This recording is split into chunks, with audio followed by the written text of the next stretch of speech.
हिमाचल प्रदेश विभिन्न संस्कृतियों के सामंजस्य का प्रतीक है।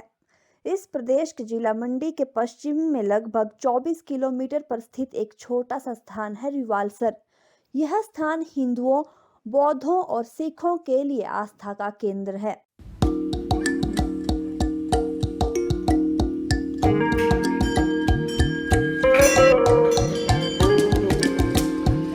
पौराणिक आस्था के अनुसार यह स्थान महर्षि लोमश की तपोस्थली है। बौद्धों के अनुसार यह स्थान उनके गुरु पद्म संभव की तपस्या का भी स्थान है। रिवालसर लोगों की आस्था का केंद्र बना हुआ है। वहीं बौद्ध समुदाय के लोगों की इस स्थान से गहरी आस्था जुड़ी है, जिसके चलते देश विदेश से बौद्ध समुदाय के लोग यहाँ दर्शन करने के लिए जरूर आते हैं।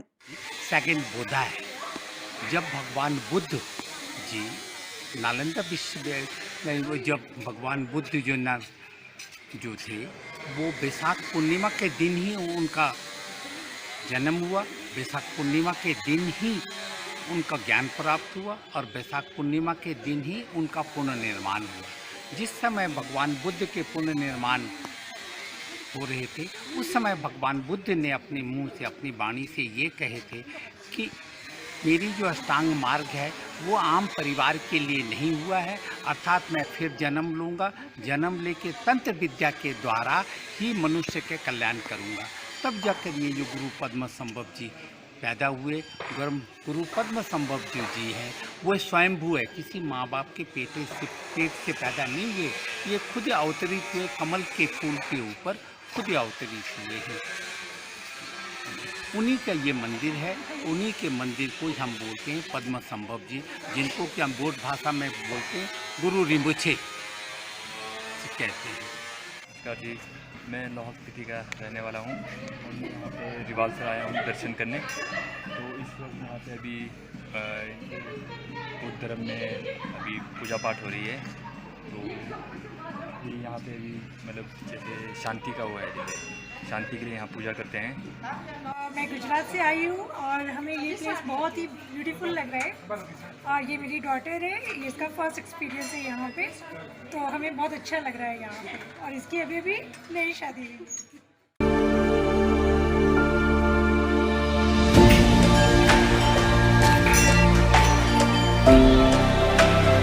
रिवालसर में बौद्धों का एक गुरुकुल भी है और अन्य मंदिरों का भी निर्माण हो रहा है, मगर सबसे प्राचीन मंदिर झील के पश्चिम में है। इस भव्य, विशाल और प्राचीन मंदिर को मणिपाणी मंदिर कहा जाता है।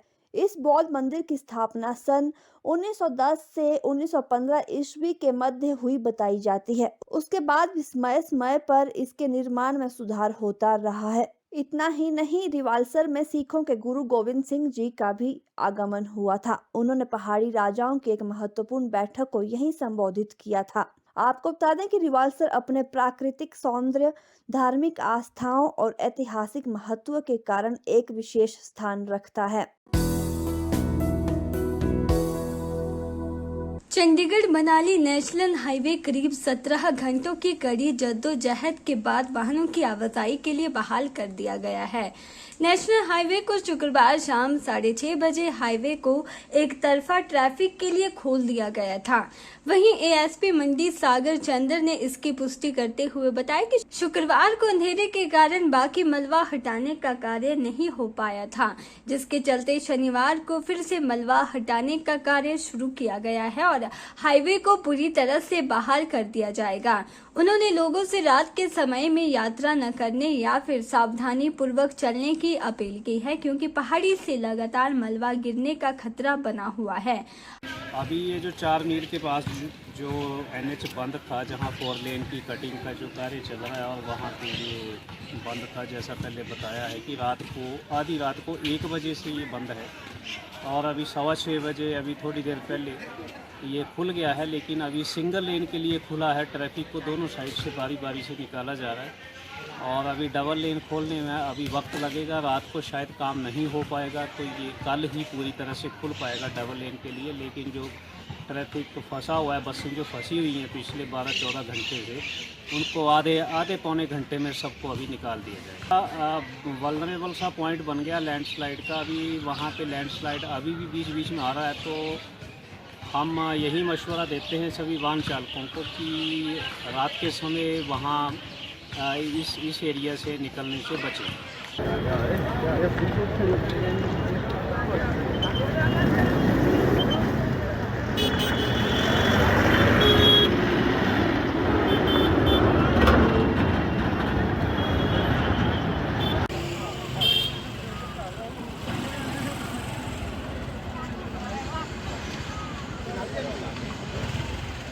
आपको बता दें कि शुक्रवार रात को 4 मील के पास पहाड़ी से हुए भारी भूस्खलन के कारण चंडीगढ़ मनाली हाईवे यातायात के लिए पूरी तरह से बंद हो गया था, जिससे निर्माण कार्य में लगे एक ठेकेदार का स्क्रीन प्लांट मलबे में दबने के साथ एक ऑफिस कंटेनर मलबे आने के कारण नदी में जा गिरा था।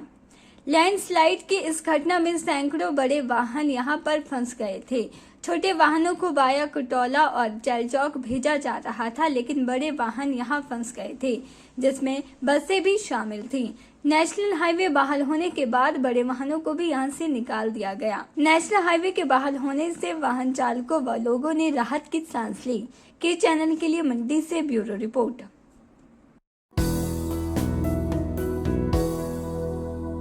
लक्कड़ बाजार में आज सुबह एक बेकरी की दुकान में अचानक आग लग गई।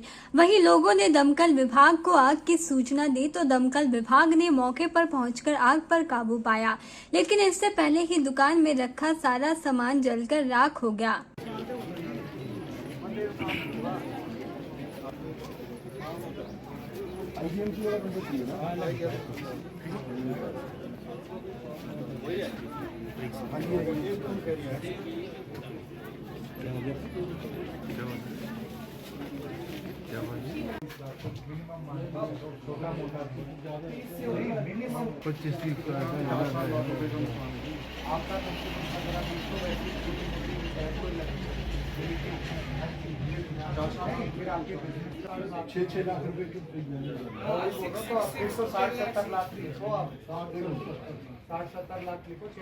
तृप्ति बेकरी रेस्टोरेंट के मालिक सुनील ने बताया कि इस आगजनी में दुकान के अंदर का सारा सामान जलकर राख हो गया है, जिससे उन्हें 50 से 60 लाख का नुकसान हुआ है। उन्होंने आग की वजह शॉर्ट सर्किट बताई है। हमारी बेकरी की शॉप थी जी। मेरा नाम सुनील है और पिछले 12-13 साल से हम यहाँ बेकरी का चला रहे थे काम। तो शॉर्ट सर्किट हुआ है। सुबह 7 बजे के करीब मेरे ख्याल टकेंद्र पंवर जी ने देखा है, उन्होंने फिर फायर ब्रिगेड को बुलाया। फायर ब्रिगेड भी उसी समय आ गई थी, उन्होंने कंट्रोल कर ली थी, पर 20 मिनट में सब खत्म हो गया। सारे इक्विपमेंट ख़त्म हो गया। 50-60 लाख रुपये मिलेगा। क्या करने, बस अब रीबिल्ड करना पड़ेगा। के चैनल के लिए शिमला से पुष्पेंद्र कुमार की रिपोर्ट। नगर निगम मंडी द्वारा 2021-22 का गृह कर नगर निगम के दायरे में आने वाले घरों से लिया जा रहा है और 1 महीने के अंदर गृह कर जमा करवाने वालों को नगर निगम द्वारा 10% की छूट भी दी जा रही है। ये जानकारी नगर निगम मंडी के उप महापौर वीरेंद्र भट्ट ने दी। उन्होंने कहा कि लोगों के गृह कर को लेकर काफी उत्साह देखा जा रहा है और लोग प्रतिदिन नगर निगम आकर गृह कर जमा करवा रहे हैं और नगर निगम द्वारा भी 1 महीने के अंदर गृह कर जमा करवाने वालों को 10% की छूट दी जा रही है। उन्होंने कहा कि जो लोग 1 महीने के अंदर गृह कर नहीं जमा करवाएंगे, उनको 1 महीने के बाद जितना उनका गृह कर होगा उसके ऊपर 12% अतिरिक्त गृह कर देना होगा। उन्होंने कहा कि कुछ लोगों द्वारा कई वर्षों से गृह कर जमा नहीं करवाया जा रहा है, उनके ऊपर नगर निगम द्वारा कार्यवाही की जाएगी। उन्होंने कहा कि नगर निगम के दायरे में आने वाले सभी नगरवासियों से आग्रह किया है कि समय पर गृह कर जमा करवाएं व दी गई छूट का लाभ उठाएं और नगर निगम का सहयोग करें।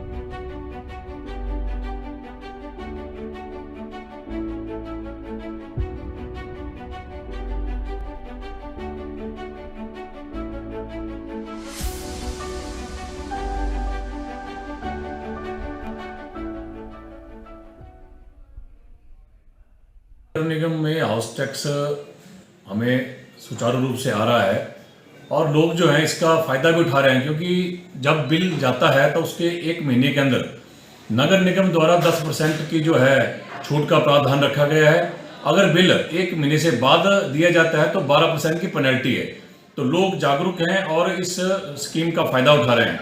मेरा आपके माध्यम से सभी से निवेदन है कि जिन्होंने अभी टैक्स नहीं दिया है और कईयों ने तो ऐसा कि बहुत सालों से उनका पेंडिंग चला हुआ है, तो मेरा आपके चैनल के माध्यम से निवेदन रहेगा सभी से, नगर वासियों से, कि वो अपना हाउस टैक्स जो है क्लियर करें और छूट का लाभ उठाएं और नगर निगम के विकास कार्यों में सहयोग दें।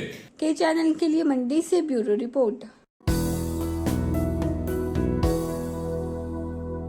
Himachal Pradesh state electricity board employees union Mandi ने प्रदेश के सभी कर्मचारियों को पुरानी पेंशन की बहाली के लिए बधाई दी और सरकार के इस ऐतिहासिक फैसले के लिए आभार व्यक्त किया। प्रदेश की न्यू पेंशन स्कीम कर्मचारी एसोसिएशन और ओल्ड एम्प्लॉयज संगठन के साथियों के लंबे संघर्ष के बाद पुरानी पेंशन की बहाली को लेकर प्रदेश सरकार ने एसओपी जारी की है, जिसको लेकर Himachal Pradesh state electricity board employees union में खुशी की लहर है और साथ ही यूनियन प्रदेश सरकार का आभार व्यक्त कर रहे हैं। इस दौरान Himachal Pradesh state electricity board employees union Mandi के उपाध्यक्ष मुनीलाल ठाकुर ने कहा कि प्रदेश में दोनों दलों की सरकारें रही, लेकिन किसी ने भी पुरानी पेंशन को लेकर कोई कदम नहीं उठाया और पुरानी पेंशन बहाली को लेकर कर्मचारियों को मजबूर होकर सड़कों पर उतरना पड़ा और 19 वर्षों तक संघर्ष करना पड़ा। उन्होंने कहा कि कर्मचारियों के लंबे संघर्ष के बाद प्रदेश के मुख्यमंत्री सुखविंदर सिंह सुक्खू ने कर्मचारियों के दर्द को समझा और पुरानी पेंशन को बहाल कर एसओपी जारी कर कर्मचारियों को बहुत बड़ा तोहफा दिया है। ये जो हमारा एनपीएस का जो पुरानी पेंशन बहाल हुई है, इसके लिए मंडी यूनिट जो है माननीय मुख्यमंत्री हिमाचल प्रदेश सरकार का तहे दिल से धन्यवाद करते हैं। और ये जो 19 वर्षों के बाद जो है एनपीएस बहाल हुई है। 2003 के बाद जो है पुरानी पेंशन बंद हो गई थी, लेकिन कर्मचारियों के संगठित होने से पुराने और नए सभी कर्मचारी इकट्ठे होकर के जो है अपने संगठन से जो संघर्ष के साथ जो है आज वो पेंशन बहाल हुई है। हम माननीय मुख्यमंत्री हिमाचल प्रदेश सरकार का तहे दिल की गहराइयों से जो है धन्यवाद करते हैं और हम मांग करते हैं कि एचपीएससी एम्प्लॉयज यूनियन जो है लगातार जो है अपने मुद्दों के ऊपर जो है डिमांड कर रही है और ये सेंट्रल बॉडी का जो हमारी कमेटी की जो एग्जीक्यूटिव बॉडी की जो मीटिंग है वो भी अभी उसके लिए भी जो है मैनेजमेंट के साथ वार्ता हुई है और वो भी शीघ्र ही होने जा रही है, जिसमें से 2600 जो है हमारे अभी नई भर्तियां होगी, उसके लिए भी जो है सर्विस कमेटी में जो है उसका निर्णय लिया जाएगा।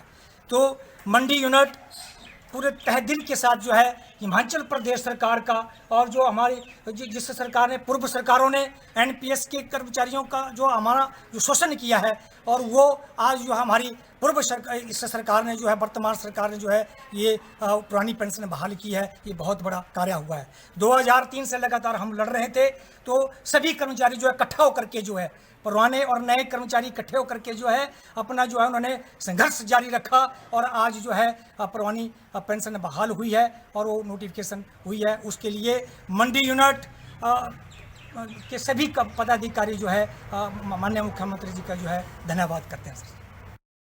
के चैनल के लिए मंडी से ब्यूरो रिपोर्ट।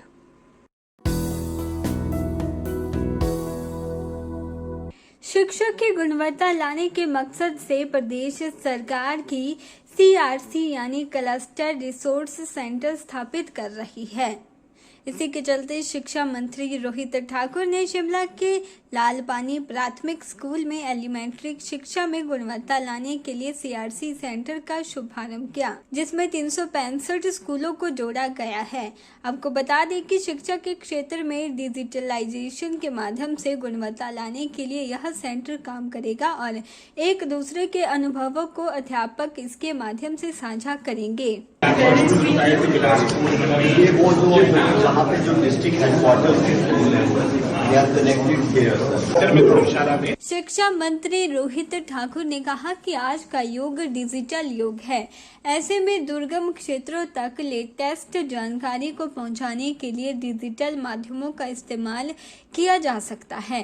हिमाचल प्रदेश सरकार शिक्षा में गुणवत्ता लाने के लिए पहले की बजट में कई सुधारात्मक योजनाएं शुरू कर रही है, जिसमें हर विधानसभा क्षेत्र में 2 English medium school, smart class सहित अन्य चीजों को जोड़ा गया है। उसी दिशा में CRC भी काम करेगा। जहां पहले समग्र शिक्षा के माध्यम से हमारे हायर एजुकेशन में हमारा डिजिटलाइजेशन का प्रोग्राम प्रारंभ हो गया था और समग्र शिक्षा हमारा महत्वपूर्ण विभाग है शिक्षा विभाग के अधीन, जिसमें हमारी गवर्नमेंट ऑफ इंडिया और प्रदेश सरकार की दोनों की सहभागिता रहती है। और इसी क्रम में आज हम अपने एलिमेंट्री एजुकेशन में भी ये अपना प्रोग्राम प्रारंभ कर रहे हैं और प्रथम चरण में इसमें 365 स्कूल प्रदेश के भिन्न भिन्न जिलों में अलग अलग स्कूल लिए गए हैं। और हमारी कोशिश यही है, जैसे हमेशा मुख्यमंत्री जी भी कहते हैं और अपने बजट भाषण के दौरान भी उन्होंने जो स्ट्रेस किया था वो क्वालिटी एजुकेशन के लिए किया था। इसी सोच के साथ हम आगे बढ़ रहे हैं और निश्चित रूप से इसमें हमारे, मैं समझता हूँ, टीचर्स को भी लाभ मिलेगा, उनकी भी मैं समझता हूँ उनको भी हर तरह से एक अपडेट नॉलेज मिलेगी और साथ ही साथ जो मुख्य उद्देश्य है वो हमारे स्टूडेंट से संबंधित है, उनको भी एक अच्छी शिक्षा मिले। इस सोच के साथ एक कार्यक्रम आज प्रारंभ किया जा रहा है। डिजिटल युग है, एक तरह से मैं समझता हूँ आपस में अपने एक्सपीरियंसेस शेयर किए जा सकते हैं। जो लेटेस्ट नॉलेज कहीं पर भी है आप वहाँ पर अपने दुर्गम से दुर्गम क्षेत्र में उपलब्ध करवा सकते हैं। इस सोच के साथ इस कार्यक्रम को प्रारंभ किया गया और निश्चित रूप से इसके लाभ आपको देखने को मिलेंगे। वहीं शिक्षा मंत्री ने कहा कि हिमाचल प्रदेश के स्कूलों में अध्यापकों की काफी कमी है, जिसे देखते हुए सरकार शीघ्र से शीघ्र अध्यापकों के खाली पदों को भरने के लिए काम कर रही है। वहीं बैच वाइज भर्तियां भी शुरू की जा रही है और जहां पर अध्यापक बहुत कम हैं, उन विद्यालयों में प्राथमिकता के आधार पर अध्यापकों को भेजा जा रहा है। ये बहुत ही महत्वपूर्ण विषय है और आपने देखा होगा पीछे भी जो परफॉर्मेंस ग्रेडिंग इंडेक्स है, जिसके माध्यम से सही तरीके से एक आंकलन होता है कि आप शिक्षा के क्षेत्र में कहाँ खड़े हैं। 2020-21 में जहां मात्र लगभग कोई 2000 के आसपास आपकी सिंगल टीचर स्कूल्स थे, 21-22 के पहुंचते पहुंचते संख्या 3000 होगी। वर्तमान में 3148 के आसपास आपके प्राइमरी स्कूल्स, आपके सिंगल टीचर स्कूल्स है, 455 आपके विदाउट टीचर स्कूल्स है। और एक सोच के साथ जहां हमने पहले हायर एजुकेशन की लगभग कोई 530 पोस्टें आपकी PGT की लेक्चरर्स की आपकी स्वीकृत करवाई है। दूसरे क्रम में हमारा पूरा प्रयास होगा जहां बैच वाइज और प्रमोशन के माध्यम से नियुक्तियां हो रही है, जहां पर कोर्ट के कारण कोई रोक नहीं लगी है। हमारा पूरा प्रयास होगा कि डायरेक्ट रिक्रूटमेंट की लगभग कोई 3000 के आसपास पोस्टें हमारी एलिमेंट्री एजुकेशन में शेष रही है, इसकी भी शीघ्र कैबिनेट के द्वारा सैंक्शन मिले ताकि हम इन भर्तियों को भी प्रारंभ करें। के चैनल के लिए शिमला से पुष्पेंद्र कुमार की रिपोर्ट।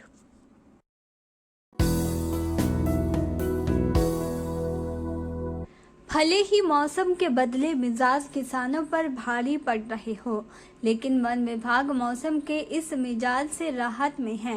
धर्मशाला वन मंडल की बात करें तो जंगल में आग लगने का इस फायर सीजन के दौरान अभी तक एक भी मामला सामने नहीं आया है। वहीं लगातार हो रही बारिश से विभाग की ओर से जंगलों में ग्राउंड फायर की भी कम संभावना जताई जा रही है। वहीं पिछले वर्ष की बात करें तो जनवरी महीने से जंगलों में आग लगने की घटनाएं सामने आना शुरू हो गई थी और मई महीने के पहले सप्ताह तक 1 दर्जन से अधिक मामले सामने आ चुके थे। लेकिन इस वर्ष बारिश के चलते वन विभाग राहत में है। उधर वन मंडल धर्मशाला के DFO दिनेश शर्मा ने लोगों से वनों के संरक्षण की अपील करते हुए जंगलों में आग न लगाने की अपील की है। लगभग छोटे छोटे अंतराल के बाद वर्षा होती रही है, तो अभी वनों में पर्याप्त नमी है।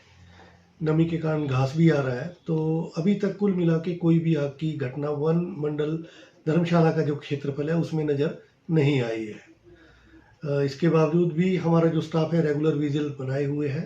हमने जो कमेटियां गठित की हैं, टीम्स बनाई हैं, वो रेगुलर पेट्रोलिंग कर रहे हैं और पूरी स्थिति के ऊपर नज़र रख रहे हैं। हमें इसमें ऐसा थोड़ा सा जो लग रहा है मौसम को देखते हुए कि आगामी 8-10 दिन में तो इमीडिएट कोई भी आगजनी की घटना सामने आने के चांसेस नहीं लग रहे हैं, लेकिन उसके बाद हो सकता है कि ड्राई स्पेल जो है फिर लंबा खींच जाए, क्योंकि जो इस सीज़न में बारिश हुई है इसके बाद कई बार लंबा ड्राई स्पेल आ जाता है, गर्मी भी बढ़ जाती है और उन दिनों में आगजनी की घटनाएं भी बढ़ जाती हैं।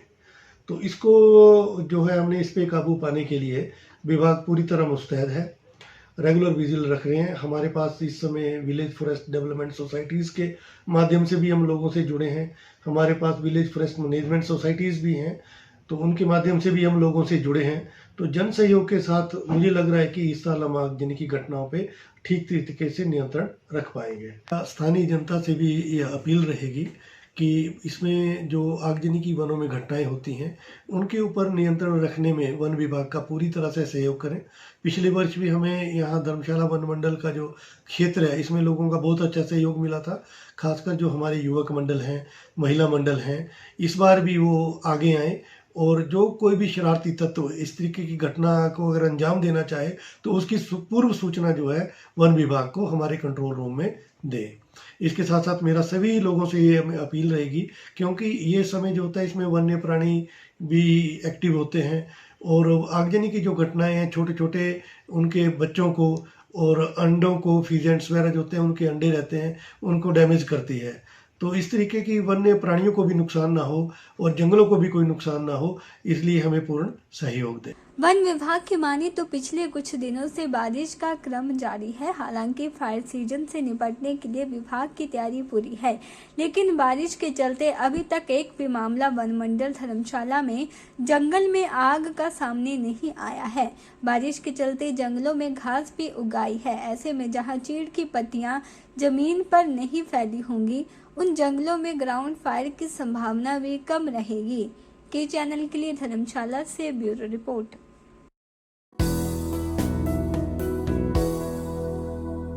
जम्मू कश्मीर के राजौरी में आतंकवादियों के साथ मुठभेड़ में हिमाचल प्रदेश के 2 फौजी जवान शहीद हो गए हैं। कांगड़ा जिले के पालमपुर के सुलह के मरूह निवासी अरविंद कुमार ने 33 साल की उम्र में देश के लिए सर्वोच्च बलिदान दिया है। वह हमले में घायल हो गए थे और बाद में देश के लिए शहीद हो गए। अरविंद के पैतृक गांव मरूह में घटना के बाद से मातम का माहौल पसरा है। जानकारी के मुताबिक रविवार सुबह तक शहीद का पार्थिव देह गांव पहुंचेगा। मौसम की खराबी के चलते उधमपुर से अरविंद का पार्थिव शरीर एयरलिफ्ट नहीं हो पाया है। ऐसे में उधमपुर से सड़क मार्ग के माध्यम से पार्थिव देह को रवाना किया गया है। देर शाम तक अरविंद का पार्थिव शव पालमपुर के होटला स्थित आर्मी कैंप में पहुंचेगा। मेरा छोटा भाई था। क्या एज रही होगी उनकी? अभी 33 है। 33 साल। हाँ, कब भर्ती हुए थे? 2010 में भर्ती हुआ था। कौन सी रेजिमेंट में, कुछ आइडिया? 21 पंजाब में भर्ती हुआ था, वहाँ से प्रमोट होकर के 9 पैरा से। तो हमने सुना है कि बचपन से ही बहुत साहसी थे, सेना में ही जाना चाहते थे, क्या कहना चाहेंगे?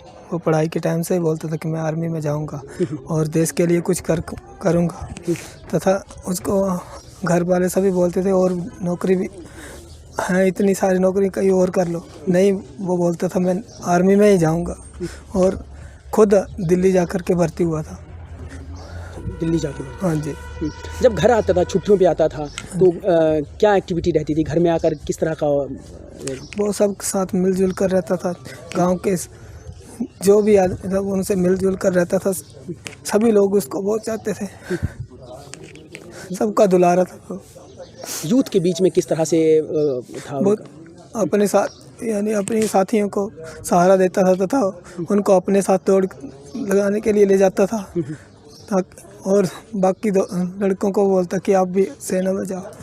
तथा उसकी वजह से 3-4 लड़के यहाँ से और भी भर्ती हुए। अच्छा, 3 और भी कवरेज किया। शादी कब हुई थी उनकी?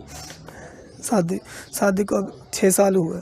6 साल हुए जी, अभी 6 में चल रहा, 5 ही हुए पूरे। शहीद अरविंद कुमार के परिजनों ने बताया कि वह बचपन से ही बेहद साहसी और प्रतिभाशाली था। साल 2010 में पंजाब रेजिमेंट में भर्ती हुआ था। उसके महज चंद सालों में ही अरविंद ने स्पेशल फोर्स में अपनी जगह बना ली थी। फिलहाल अरविंद 9 पैरा कमांडो के तहत अपनी सेवाएं दे रहे थे।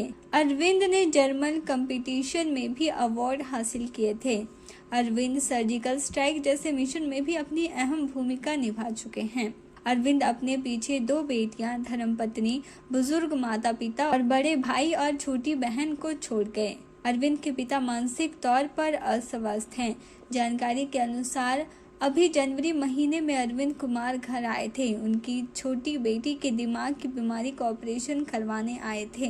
हालांकि अभी दिल्ली में बेटी का इलाज और ऑपरेशन होना था और उन्होंने जल्द घर आने और बेटी के ऑपरेशन करवाने का वादा किया था, लेकिन वह अपना वादा पूरा नहीं कर सके और शहीद हो गए। घटना के बाद से पूरे इलाके में शोक का माहौल है। बाल बच्चा क्या है उनका? 2 लड़कियां हैं, एक 4 साल की, एक 2 साल की है। अभी आप कह रहे थे कि बेटी, एक जो छोटी बेटी है, हाँ जी, उसका नाम क्या है और उनको क्या हुआ? उनका नाम सानविका है। उसको यानी नाक में उसका जो छेद होता है वो खुला था और नाक से होकर के मांस निकल रहा था। तो डॉक्टर ने बताया था कि इसका जल्दी ऑपरेशन नहीं हुआ तो कुछ भी हो सकता है, इसलिए वो जनवरी महीने में छुट्टी लेकर के आया था उनके इलाज। हाँ जी, फिर उसको लेकर के बाहर एंडर हॉस्पिटल दिल्ली गया था, वहाँ पे उसका ऑपरेशन हुआ। अभी मई महीने में दोबारा जाना था, वहाँ पे चेकअप होना था और इंजेक्शन लगना था। लास्ट टाइम आपकी बातचीत कब हुई उनके साथ?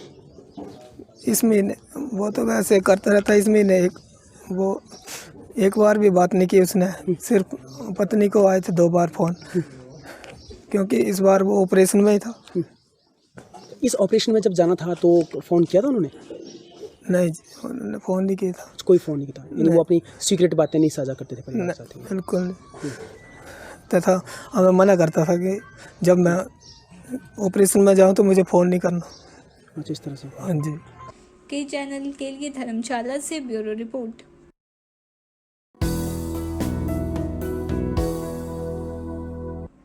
हिमाचल प्रदेश शहरी कांग्रेस कमेटी मंडी ने शिमला नगर निगम चुनाव में कांग्रेस को मिली जीत को लेकर मंडी में मिठाइयां बांटकर खुशी का इजहार किया। इस दौरान पटाखे भी फोड़े गए।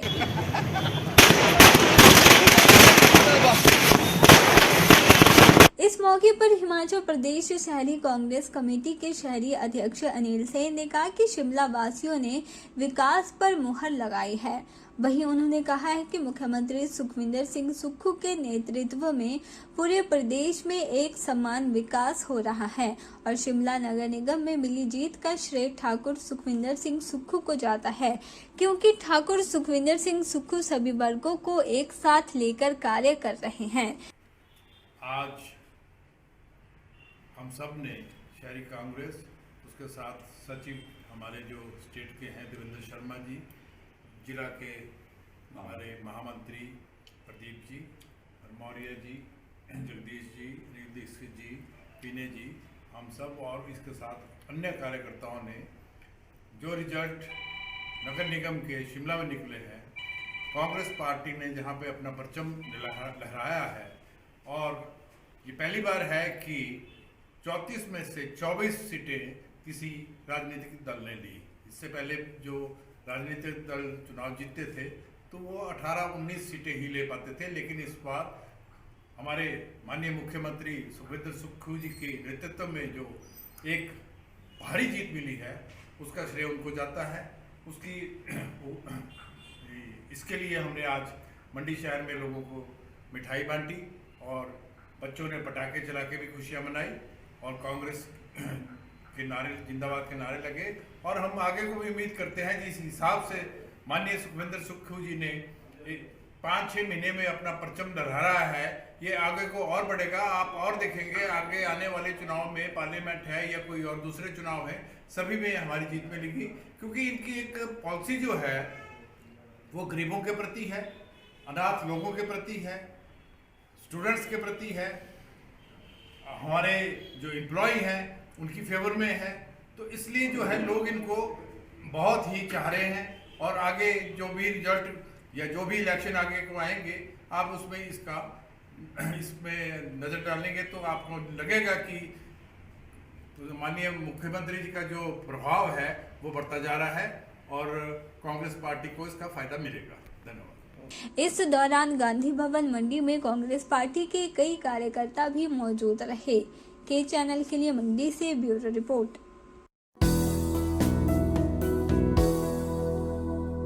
शिमला नगर निगम चुनाव में मिली जीत के बाद कांग्रेस नेता बारी बारी शहर की जनता का आभार प्रकट कर रहे हैं। इसी के चलते लोक निर्माण मंत्री विक्रमादित्य सिंह ने भी निगम चुनावों में मिली जीत का श्रेय शिमला के लोगों को दिया है। मीडिया से मुखातिब लोक निर्माण मंत्री विक्रमादित्य सिंह ने कहा कि चुनावों के बाद अब दलगत राजनीति से ऊपर उठकर निगम के तहत चल रहे सभी कार्यों को गति देने का प्रयास किया जाएगा। उन्होंने कहा कि शिमला में पानी की सुचारू आपूर्ति, पार्किंग जैसी समस्याओं का निदान करना प्राथमिकता रहेगी। विक्रमादित्य सिंह ने कहा कि इस बार निगम के सदन में 34 में से 21 महिलाएं पार्षद के रूप में पहुंची हैं और वे स्वयं कांग्रेस पार्टी के चुनाव निशान पर जीती हुई महिला पार्षद को निगम में बड़े पद के लिए पैरवी करेंगे। उन्होंने कहा कि निगम की आगामी बैठकों में वे विधायक के नाते स्वयं शिरकत करेंगे और शिमला के विकास के लिए बनने वाली योजनाओं में अपने सुझाव भी साझा करेंगे। उन्होंने कहा कि कांग्रेस पार्टी ने चुनाव में जीत की हैट्रिक लगाई है, जिसका फायदा आगामी 2024 के लोकसभा चुनाव में भी मिलेगा। भाजपा नेताओं पर तंज कसते हुए विक्रमादित्य सिंह ने कहा कि भाजपा हार पचा नहीं पा रही है, जिसके चलते अब हार के नए नए बहाने ढूंढ रही है। एक और इस मैंडेट के लिए मैं शिमला शहर की जनता का बहुत धन्यवाद करता हूं। माननीय मुख्यमंत्री आदरणीय सुखविंदर सिंह सुक्खू जी और हमारी पार्टी प्रदेश अध्यक्षा श्रीमती प्रतिभा सिंह जी के नेतृत्व में ये चुनाव लड़े गए और 4 महीने की जो कांग्रेस पार्टी की सरकार सुखविंदर सिंह सुक्खू जी के नेतृत्व में कार्य कर रही है, उनको एक स्टैंप ऑफ अप्रूवल इस मैंडेट से मिला है और आने वाले समय में हम और मजबूती के साथ कार्य करेंगे, इसका मैं विश्वास दिलाना चाहता हूं। नंबर 1, इस बारी बहुत सी हमारी महिलाएं, हमारी बहनें इन चुनावों में लड़ी है और मुझे खुशी है ये कहते हुए कि टोटल जो हमारी 24 महिलाएं इस बारी जो है वो एमसी में जीती हैं, भाजपा और कांग्रेस को मिलाकर, और 21 है, और जिसमें से हमारे पार्टी की जो है वो 14 है और 10 जो है वो पुरुष है। तो ये ये बिल्कुल नहीं ठीक आंकड़े, ऐसा नहीं है कांग्रेस के। तो ये हमारे लिए एक बहुत खुशी की बात है कि इस बारी जो है एक हाउस के अंदर महिलाओं का जो है एक डोमिनेंस हमको देखने को मिलेगी। और प्रियंका जी तो कहती हैं कि आधी आबादी पूरा हक, तो महिलाओं को भी हक मिलना चाहिए। किस रूप से मिलेगा वो तो पार्षद खुद तय करेंगे, मगर I have always been very strong जो है एक vocal voice for women empowerment, और निश्चित तौर से महिलाओं को कुछ ना कुछ इसमें जो है बड़ा पद शिमला नगर निगम के अंदर मिलना चाहिए। सेब सीजन की तैयारियों को लेकर पूछे गए सवाल पर विक्रमादित्य सिंह ने कहा कि बागवानी और लोक निर्माण विभाग के अधिकारियों को तैयारियां पूर्ण करने के निर्देश दे दिए गए हैं ताकि बागवानों को किसी तरह की परेशानी ना हो। के चैनल के लिए शिमला से पुष्पिंदर कुमार की रिपोर्ट।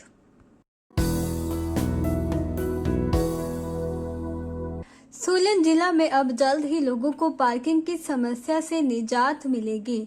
नगर निगम सोलन को पार्किंग के लिए सरकार से 2.25 करोड़ रुपए की स्वीकृति मिल चुकी है, जिसमें से 1 करोड़ नगर निगम सोलन को सरकार द्वारा दिया जाएगा। शुलूनी मेले के दौरान मिलेगी लोगों को पार्किंग की सुविधा। हमारे संवाददाता से बात करते हुए नगर निगम सोलन के डिप्टी मेयर राजीव कौड़ा ने बताया कि नगर निगम सोलन शहर में 2 पार्किंग बनने जा रही है, जिसके लिए 1 करोड़ रुपए की राशि मिल चुकी है। निर्माण कार्य जल्द पूरा किया जाएगा।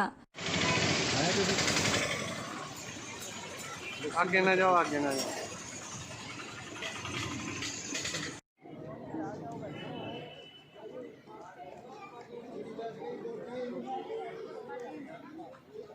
पार्किंग बनाने के लिए नगर निगम हमेशा ही प्रयासरत रही है और आज उसी का ये नतीजा है कि जो खेल विभाग को अतिरिक्त भूमि हमारी चली गई थी, हमने वो वापस ले ली है।